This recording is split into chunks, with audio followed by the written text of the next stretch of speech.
আজ তোমাদের দেখাবো এঁচোড়ের কোপ্তা কারি। তো চলো কীভাবে বানিয়েছি তোমাদেরকে দেখাই। প্রথমে আমরা এঁচোড় আর আলুকে কিছুটা পরিমাণে হলুদ আর নুন দিয়ে সেদ্ধ করে নিয়েছি।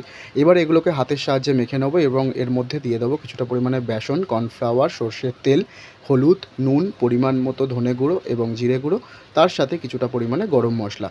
এগুলোকে ভালো করে মাখা হয়ে গেলে এগুলোকে বলের আকারে গড়ে নিতে হবে। হাতে কিছুটা পরিমাণে সর্ষের তেল মেখে নিও, তাহলে সুবিধা হবে। এইভাবে দেখছো বলের আকারে গড়ে নিয়েছি। এবার আমরা কড়াতে দিয়ে দিলাম পরিমাণ মতো তেল। তেলটা গরম হয়ে গেলে কোপ্তাগুলোকে আমরা একটু ভেজে নেব। কোপ্তাগুলো যখন দেখবো লাল লাল করে ভাজা হয়ে গেছে তখন আমরা এগুলোকে তুলে রাখবো। এবার ওর মধ্যে আমরা একটা ফোড়ন দেবো। ফোড়নে আমরা এখানে দিচ্ছি তেজপাতা, দিলাম শুকনো লঙ্কা এবং গোটা জিরে। এবার আমরা এর মধ্যে দিয়ে দেবো কিছুটা পরিমাণে পেঁয়াজ বাটা। পেঁয়াজ বাটা দেওয়া হয়ে গেলে এর মধ্যে এবার আমরা দিচ্ছি আদা, রসুন আর টমেটো বাটা।